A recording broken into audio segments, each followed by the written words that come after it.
Kalau aku bisa baik terus jadi orang, insya Allah semua anak-anakku pasti akan baik-baik aja. Meskipun kita mungkin dilihat orang, kita nggak sempurna, nggak ada suami. Tapi di situ aku belajar. Kamu yang sempurnakan semua kisahku tentang cinta yang bahagia. Hai Romeo and Juliet, welcome to our YouTube channel. Dan kali ini kita kembali lagi ngobrol-ngobrol Wallace. Biasanya kita ngoles sama Syabila lagi agak bosen ya tuh anaknya di situ. Tapi kalau sekarang kebetulan alhamdulillah aku tadi habis syuting bareng sama Mbak Vena Melinda dan kita paksa hadir di The Romeos. Hai Mbak Vena, assalamualaikum. Mbak Vena, thank you ya. Aduh, sama-sama. Udah mau collab sama aku. Aku begitu diundang sama Mbak Vena di WhatsApp, "Say, mau nggak?" Aduh, mau banget, gila. Aku salut banget yang pertama ngeliat Mbak Vena, ternyata rajin banget ngonten. Karena kalau aku tuh anggot-anggotan tanya Eko tuh, ya tiap mau ngonten apalagi nih Eko bikin apa lagi garuk-garuk, tapi luar biasa. Kenapa sih Mbak tiba-tiba ngonten di YouTube tuh, kenapa? Iya, ini pasti karena pandemi ya. Pandemi ini membuat orang kan jadi kayak mati gaya ya di rumah. Jadi aku mikir waktu itu pertama aku berhijab dulu. Oh. Jadi pas berhijab, terus aku mikir ngapain ya? Udah coba-coba gitu. Aku punya kamera udah lama, tapi waktu itu ngerjain Fania. Oke. Jadi aku sebagai kameramennya Fania. Oh. Jadi ada namanya Diary Mamahnya Fania Tabina tuh udah duluan. Terus akhirnya aku mikir kenapa nggak aku buat sendiri. Ya udah aku pakai sendiri. Terus gitu bintang tamunya Feral, Atala, terus teman-temannya. Belum ada videografer. Belum. Jadi bener-bener handheld sendiri. Sampai waktu itu pernah liburan ke Dubai guys, udah buka strollernya Fania, pegang kamera, bikin susu. Jadi katanya Atala, "Mah kayaknya orang nggak gitu-gitu banget ya, itu namanya ngirit."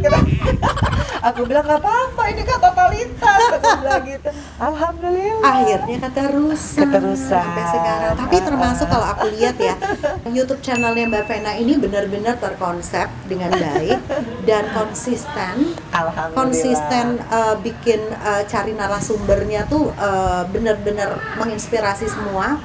Jadi nggak cuma apa ya, ngobrolin tentang sesuatu yang poinnya tuh nggak bisa di-share inspirasinya ke orang-orang gitu loh. Jadi dengan adanya Mbak Vena aku terpacu guys, aku akan bikin aktif kembali The Romeos. Hidup mama. Jangan bakal lama youtuber muda ya Mbak. Oke, tadi kan Mbak Vena kan sempat cerita tentang Fania. Nah, boleh dong Mbak. Aku kan baru sebenarnya tahu sedikit mengenai awal mulanya Mbak Vena dulu mengadopsi Fania dari, kalau nggak salah tolong dikoreksi nih Mbak, dari umurnya Fania masih bayi ya? 10 hari. 10 hari dan ditemuin, mohon maaf nih kalau salah, beneran di toilet masjid ya? Iya. Serius? Tapi bukan aku yang nemuin. Oke. Jadi itu tahun 2016, aku kan divorce 2013 dan 2012 tuh aku keguguran. 4 bulan usia kandungan. Nah, hamil tuh usia 39 ya gitu. Aku hamil dan keguguran. Karena saking sedihnya, aku kan pengen punya anak cewek, karena anakku kan cowok-cowok, kebalikan sama Meisha.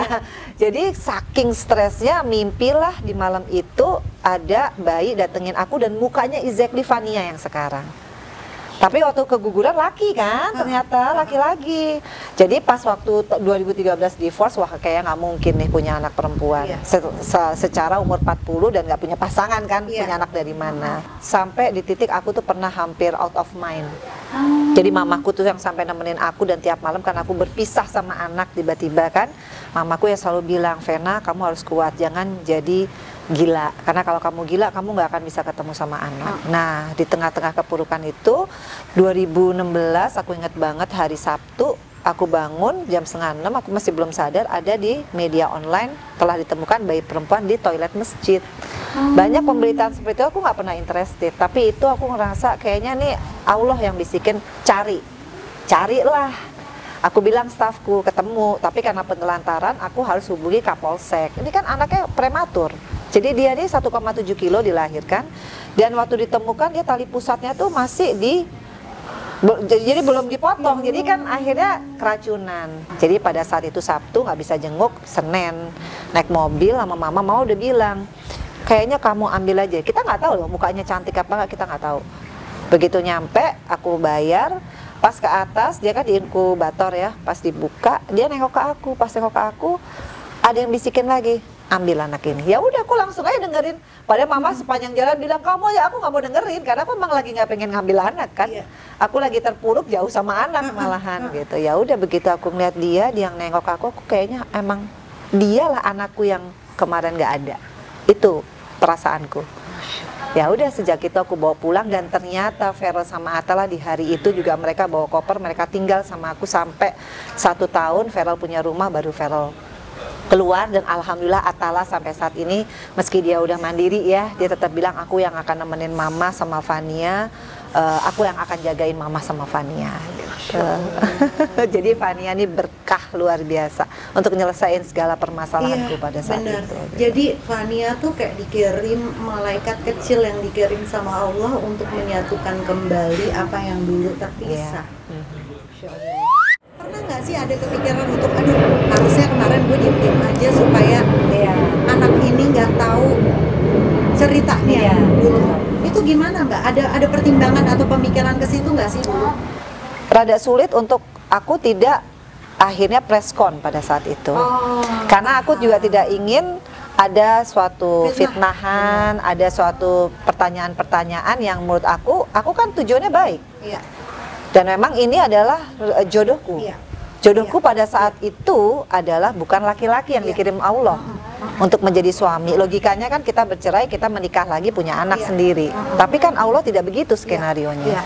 Jadi aku pikir ya, aku punya niat yang baik, dan memang persyaratannya salah satu adalah kita harus sosialisasikan untuk memanggil orang tuanya Fania. Karena proses dari kita mau memuliakan anak itu salah satunya harus kita beritakan di koran, di media manapun bahwa kalau memang masih ada yang mengklaim nggak apa-apa, meskipun dia harus menjalani hukuman pidana loh hampir 5 tahun karena itu penelantaran anak, dan Fania hampir lewat pada saat itu. Jadi ini memang sudah jalan Tuhan, saya di mana, Fania di mana, ditemukan pada saat itu. Dan saya punya keyakinan sampai detik ini saya merasa sebenarnya Fania itu adalah anak saya. Terbukti dari tidak adanya klaim dari pihak manapun yang menyatakan itu orang tua Fania sampai detik ini. Kenapa aku buat YouTube channel, Instagram, bukan maksudnya mau membuat Fania bagaimana. Justru aku sebenarnya punya kewajiban melapor kan kepada Kemensos dalam hal ini. Ya buat apa saya ngelapor tiap bulan, ya saya tiap hari ya saya laporin bagaimana perkembangan Fania lewat YouTube-nya dia, lewat medsos, bagaimana detik ke detik dia perkembangan jadi pinter, jadi sehat gitu loh. Jadi ya itu jalannya gitu. Berarti prosedur semua Mbak Vena ketemu dengan orang tua tuh ada ya? Kita memanggil orang tuanya, karena kan sampai sekarang DNA-nya tuh nggak ada yang bisa tahu karena dia lap semua darah-darahnya, hanya tali pusat aja yang dia nggak cabut. Jadi kita susah menentukan siapa bagaimana DNA-nya, siapa orang tuanya. Belum diketahui. Dan tidak ada yang mengklaim. Kan kita kan prosesnya sampai detik ini. Nggak ada. Makanya aku selalu yakin, kebetulan aku orang Bali ya. Jadi pernah aku pulang ke Tabanan, jadi neneknya nenekku, berarti berapa tingkat tuh di atas aku tuh. Percaya nggak sih mukanya tuh kayak Fania? Ada di dalam foto keluarga.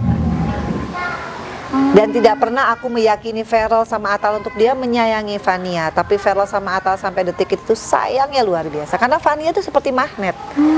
Ya aku aja sembuh kan aku bilang, aku hampir out of mind karena terpuruk kalau perempuan itu jauh dari anak. Tapi begitu ada Fania, aku jadi orang yang sangat bersyukur, jadi orang yang kayak gimana sih, luka yang besar Fania datang ditutup karena senyumnya dia tiap hari, Mesya. Dan dia tuh pinternya tiap hari itu yang buat aku wah berkah banget ya punya anak pinter. Itu kan lebih daripada apapun ya. Belum pernah aku di titik ini yang lagi mungkin pekerjaan lagi nggak ada, tapi aku sedemikian tenang jadi orang karena sebelahku tuh kayak malaikat aja, kayak kita dikasih malaikat dalam hidup gimana sih?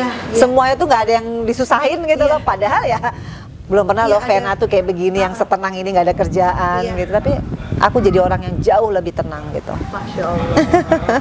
Itu yang kita nggak pernah tahu, bahwa skenario di hidup ini tuh benar-benar misterius, dan akhirnya sekarang terjawab setelah Mbak Vena memuliakan Fania ini. Semua ternyata mulai kebuka nih jawaban-jawabannya.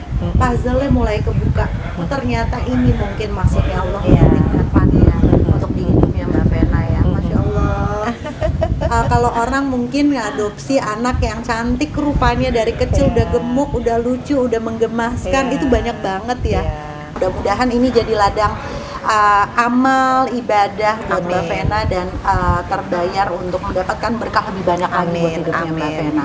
Nah, Mbak Vena ini kan kalau aku ngelihat dulu image Vena Melinda dari zaman Catatan Si Boy, kalau kalian mengikuti film Catatan Si Boy, pasti kalian udah tua kayak aku. Karena aku dulu masih kecil ya. Iya, aku masih kecil aja aku udah gila, udah keren banget dulu cewek-cewek yang hits zaman dulu tuh. Vena Melinda, Meriam Bellina, Paramita Rusady, Desi Ratnasari, Ayu Azari, semua cewek-cewek di Cabo itu tuh kayaknya pilihan gitu ya. Iya, karena memang ini booming banget kan. Zaman itu. Legend guys. Vena Melinda nih gila. Secara aku usia 15 tahun loh di situ. 15 kan lulus SMP, iya, tapi dipaksa jadi pacarnya Boy, which is 19 tahun lah. Karena sama Mamer kan. Jadi rambut gue tuh dikritik. Kayak Nicole Kidman guys. Mending kayak singa, karena kritiknya gagal. Jadi yang ada ngembang gak karu-karuan. Waduh kok jadi gini gue. Terus tiba-tiba sinetron ya kan, Shangri-La, terus Bella Vista, terus banyak tersanjung lah, pas pokoknya banyak banget. Habis itu baru Putri Indonesia nggak sih? Apa sebelum? Nah, Putri Indonesia dulu sambil main sinetron Bella Vista itu. Nah, Putri Indonesia dulu gitu. Tapi sebenarnya None Jakarta. None Jakarta dulu baru Putri Indonesia ya. Jadi image-nya Vena Melinda yang brain behave. Aduh. Apa tuh 3B tuh Mbak? Iya, brain, beauty and bright terakhir. Iya, jadi itu tuh benar-benar nempel banget, karena zaman dulu tuh Putri Indonesia yang kayaknya jadi buah bibir tuh kayaknya baru Mbak Vena ya. Karena pelopor nggak sih? Enggak, pelopor nomor 1 tuh Indira. Oh, Indira, iya, Indira Sudiro. Iya. Benar. Itu yang pertama baru aku, Vena, terus baru itu ada Santi, terus Alia, bla bla dan seterusnya. Iya, baru lanjut lah ya ke sana sampai sekarang beauty pageant tuh sekarang naik daun banget gitu. Jadi senior dan juga bisa dibilang salah satu mempelopori lah. Nah, kalau Mbak Vena ngelihat sekarang beauty pageant kan banyak banget ya, dan kayaknya udah banyak banget yang mensupport dari beberapa kalangan kayak desainer, terus asosiasi apalah itu segala macam. Kalau Mbak Vena sekarang ngelihat mereka tuh gimana sih? Apakah standarnya sudah berkurang atau kalau dulu standarnya seperti ABCD gitu ya? Kalau sekarang tuh gimana sih? Kalau menurut aku malahan sekarang luar biasa. Oh ya. Karena kan memang standarnya beda ya dari tahun ke tahun kan. Tapi yang paling penting buat aku sekarang justru aku pengennya anak-anaknya, kenapa aku juga pengen punya anak perempuan. Salah satunya Fania tuh udah aku brainstorming. Kamu gede harus jadi dokter, harus jadi Miss Universe, harus jadi anggota DPR. Emang sengaja itu doa kan? Kalau ibu tuh kan bukannya maksudnya menuntut, tapi itu omongan kita adalah doa dan kita pasti effort lah gitu. Jadi kalau lihat sekarang pertama dari segi gizi, udah tinggi-tinggi. Aku tuh terpendek loh. Segini Mbak Vena terpendek. Tuh zaman dulu paling tinggi atau paling pendek? Paling pendek. Sampai sekarang hujan guys. Tapi hujan kita harus pindah ke dalam. Nah, kita kembali ke dalam karena ada kehujanan ya. Itu kayak nonton misbar zaman dulu ya, gerimis bubar gitu. Nah, tadi kita lagi ngobrolin tentang Putri Indonesia yang mana standarnya tuh menurut Mbak Vena sekarang tuh lebih bagus gitu ya. Dan sekarang udah nggak ada kontroversial lagi dengan pengiriman Putri Indonesia menjadi Miss Universe gitu ya. Jadi apa sih Mbak dulu tuh yang paling mengesankan dan berkesan ketika ada di, walaupun nggak on the stage Miss Universe, tapi bisa berada di kancah besar kayak gitu kan. Dulu kan baru angkatan kedua untuk Indonesia setelah Indira kan Mbak Vena gitu. Tuh rasanya gimana sih? Gila ya pasti ya. Jadi aku itu ikut itu kan bener-bener memang udah tahu hanya jadi observer. Artiannya aku memang ya kalau pertama Indira kan memang waktu itu katanya kalau nggak salah udah jadi kontroversi dan memang nggak boleh sama sekali. Jadi dia pulang waktu itu. Jadi aku ya karena jadi observer nggak ada target apapun. Jadi ya anggap aja ini jadi penonton. Iya, VIP. sebetulnya penonton banget sih enggak. Tetap talent night ikut. Aku nari Bali waktu itu. Penjurian enggak. Nah, malam final juga nggak boleh di atas stage kan. Jadi tapi ada hikmahnya aku masuk The Philippine Star waktu itu kan di Filipina ya. Dan aku bisa foto sama presiden pada saat itu sendiri, nggak pakai rame-rame kayak yang lain. Jadi buat aku pada umur berapa tuh 20-an lah ya, bisa di Filipina membawa nama Indonesia tuh bangganya setengah mati. Karena buat aku ini catatan ya. Sejarah dalam hidupku di mana orang tua aku waktu itu baru bercerai. Aku menang None tahun sebelumnya, tahun itu aku menang Putri Indonesia. Buat aku tuh itu udah berkah luar biasa. Seorang aku yang nggak punya modal apapun, Mesya. Waktu itu aja ikut None minjem sepatu haknya Indira, dilatih sama Indira, ikut Putri Indonesia juga. Targetnya cuma yang penting gue ramah aja, bisa jadi Miss Friendship, karena nggak akan yakin lah menang jadi Putri Indonesia, secara tinggi juga kurang. Ternyata aku dapat 2 gelar, Putri Indonesia dan Putri Persahabatan pada saat itu. Dan oleh-oleh dari Filipina aku menjadi orang yang lebih percaya diri. Dan memang benar yang namanya tawaran main sinetron tuh terbuka lebar. Yang tadinya nggak punya uang tuh, yang namanya di tabungan tuh zero.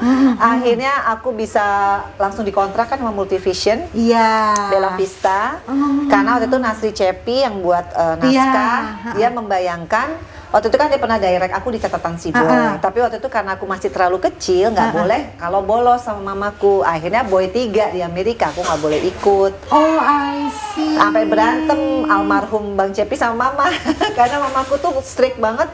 Anak ini tuh harus lulus SMA, harus sekolah, nggak boleh bolos-bolos gitu. Akhirnya udah Bang Cepi bikin deh skenario itu dan dia inget. Karena aku baru menang dari Putri Indonesia kan masuk tuh, exposure-nya bagus. Langsung dia bilang yang main Bella harus Vena. Dia kasih tahu Pak Ram dan aku langsung dapat tabungan itu 6 juta. Wah, seneng banget. Itu luar biasa dari zaman dulu ya.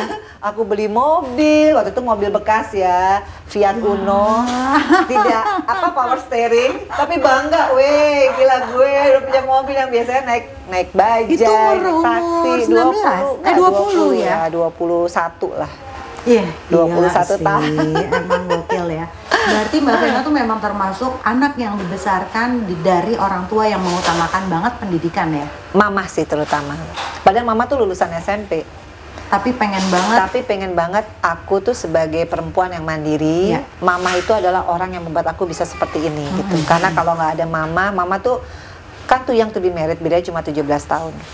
Jadi kenapa aku selalu kayak edik banget ikut beauty pageant, terus cari uangnya. Karena aku pingin tidak merepotkan mama, karena mama itu married tuh sama papa muda dan aku tahu banget mama tuh sampai kerja menipediin orang untuk beliin aku susu. Jadi aku udah struggling banget. Makanya aku selalu bilang kalau Mena udah gede, aku manggilnya Mena kan. Mena yang akan membuat mama bangga gitu. Jadi aku pengen jadi anak yang bener-bener punya penuh prestasi, bisa mandiri. Karena aku suka makan enak kan.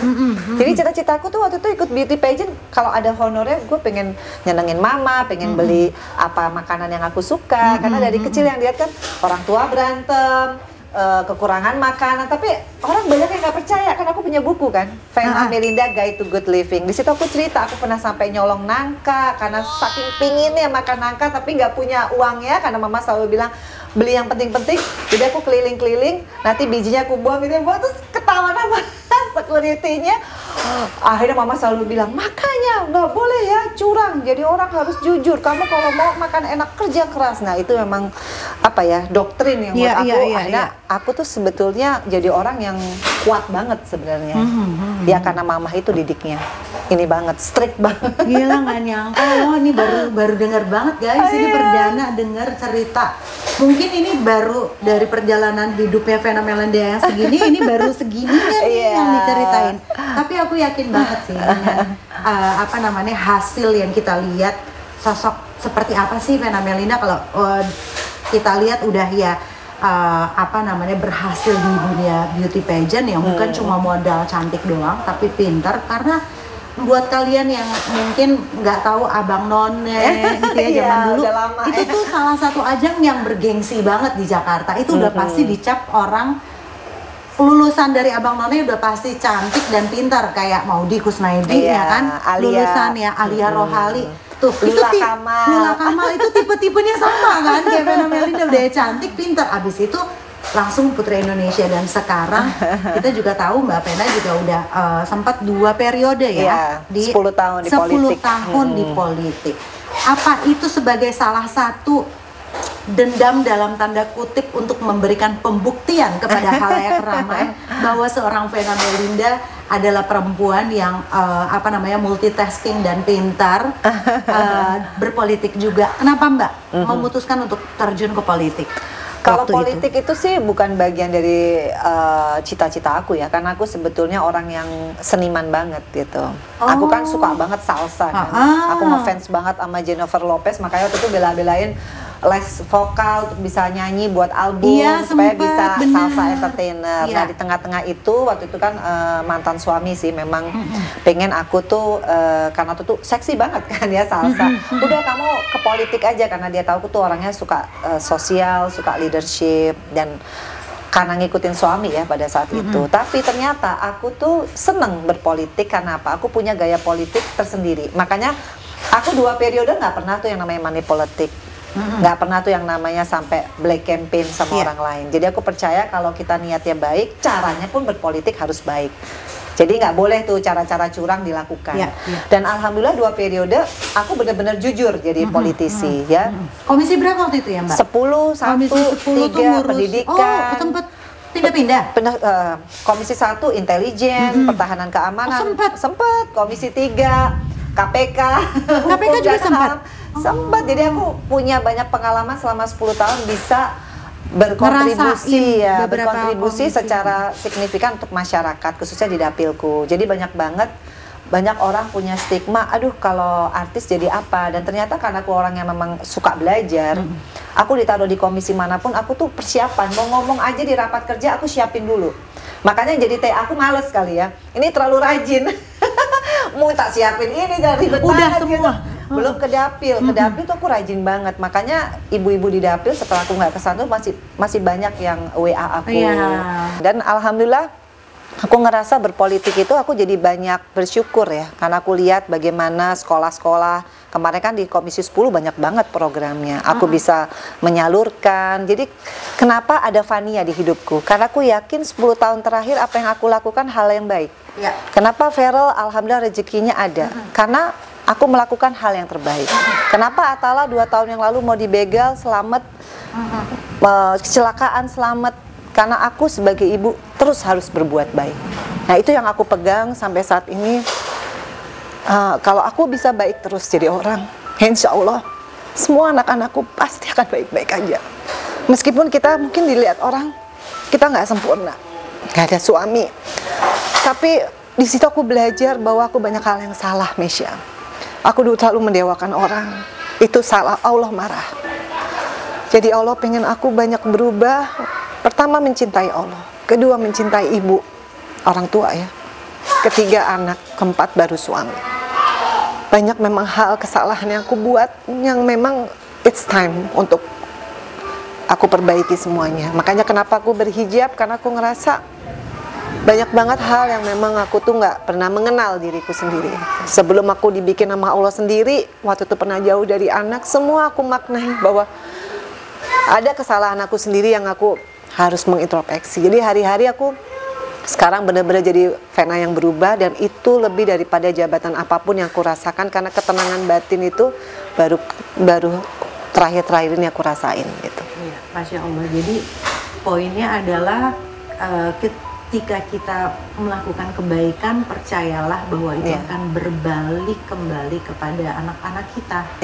Akan menyelamatkan hidup anak-anak kita. Jadi jangan pernah berpikir ketika kita melakukan kecurangan, kejahatan di luar sana itu tidak akan berimpact kembali kepada keluarga kita, dan itu benar-benar sudah dialami oleh Mbak Vena, Masya Allah. Dan aku bangga sekali seorang Vena Melinda yang udah makan asam garam kehidupan yang pasti nggak mudah untuk bisa dilaluin karena semua orang tuh punya ujiannya masing-masing ya Mbak. Betul. Setiap orang tuh punya ceritanya masing-masing. Ada yang diuji dengan perceraian, ada yang diuji dengan sakit, ada yang diuji dengan kekurangan dari segi ekonomi, ada yang diuji dengan kelakuan atau sikap anak-anak yang membuat hidupnya jadi susah. Banyak gitu ya Mbak. Tapi di sini kita memang nggak bisa memilih, cuma bisa menjalaninya dan memetik apa yang kita lakukan ini adalah sudah sesuai dengan tracknya. Aku baru tahu banget ternyata Mbak Vena baru berhijab 1 tahun yang lalu. Jadi aku 2 tahun, Mbak Vena 1 tahun yang lalu, dan ternyata pengalaman spiritual yang Mbak Vena alamin tuh jauh lebih dalam loh dari aku. Masya Allah. Kayak aku mungkin sesimpel as aku ingin menjadi muslim yang memang udah seharusnya menutup gitu ya. Aku ingin merespek badan aku ingin memberikan penghargaan terhadap diri aku. Ini bentuk self love aku. Tapi Mbak Vena justru merasakan jalan hidayah yang datangnya tuh beda caranya. Tapi lewat Fania salah satunya.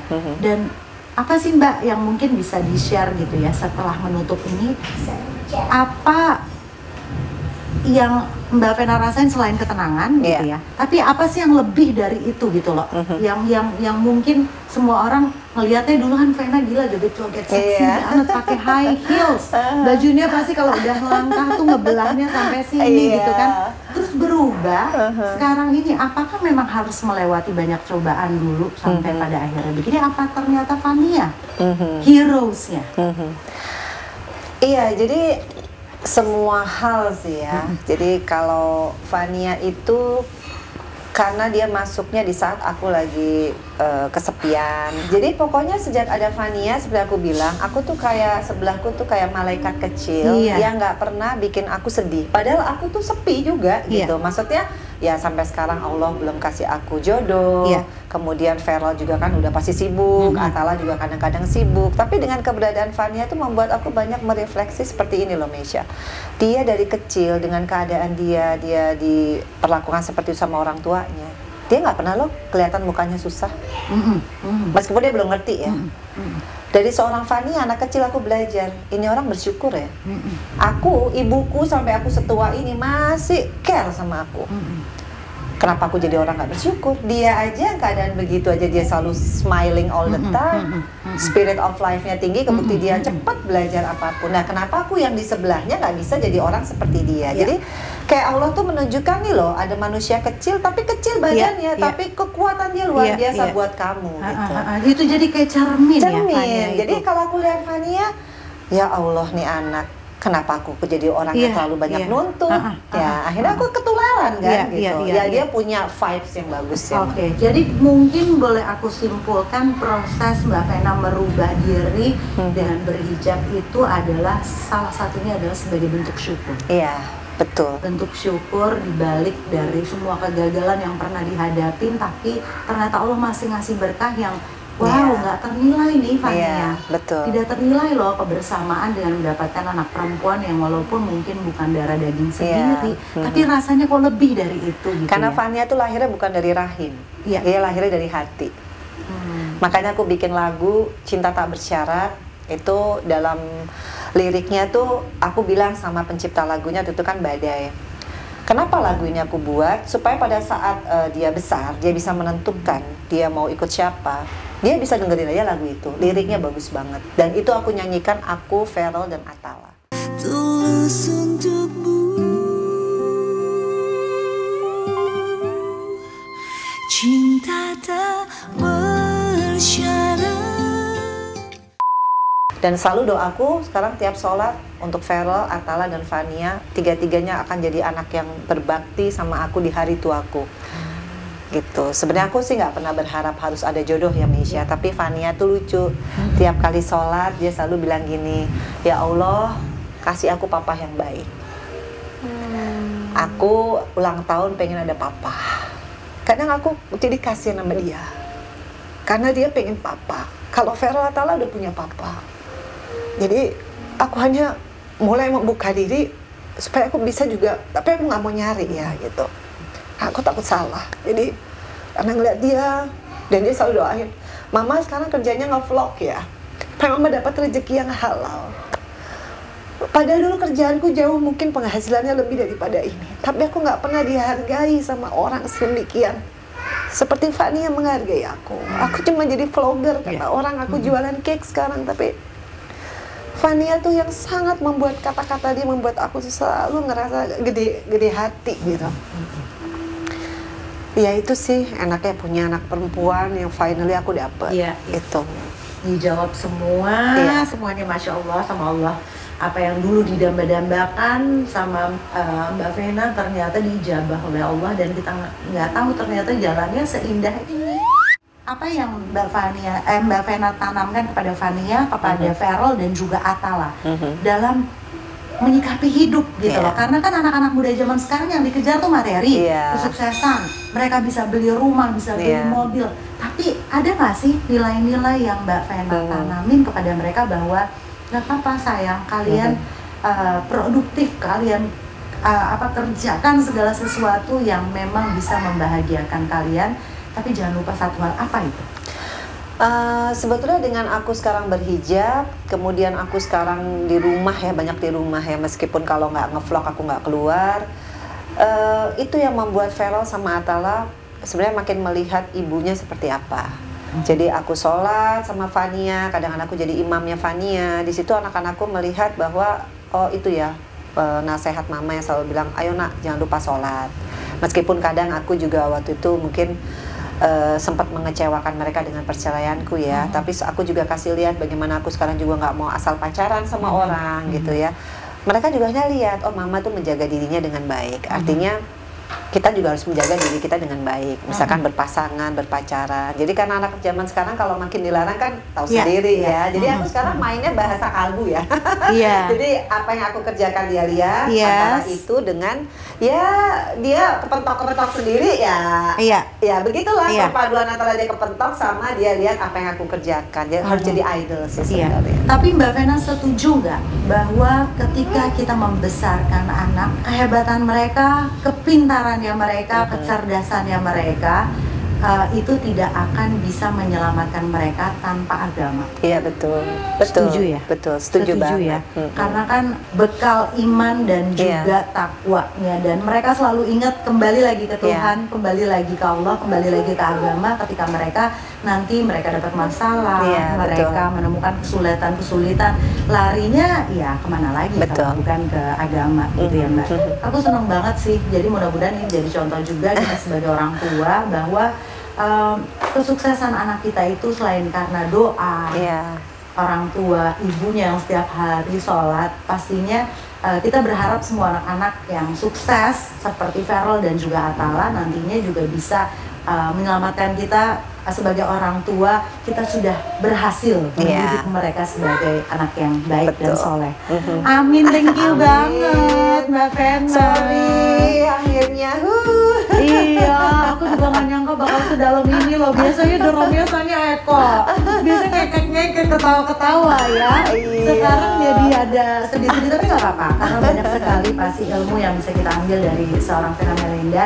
Sekali lagi thank you banget Mbak Vena. Sama-sama. Mudah-mudahan sukses dengan YouTube channelnya. Dan Romias juga bisa menyusul kesuksesan dari Vena Melinda channel. Kita saling support, saling dukung, selalu silaturahmi, saling mendoakan yang baik-baik, dan salam untuk Fania. Thank you for watching. Jangan lupa comment, like, and subscribe. Bye. Bye bye Bang, bye bye sini.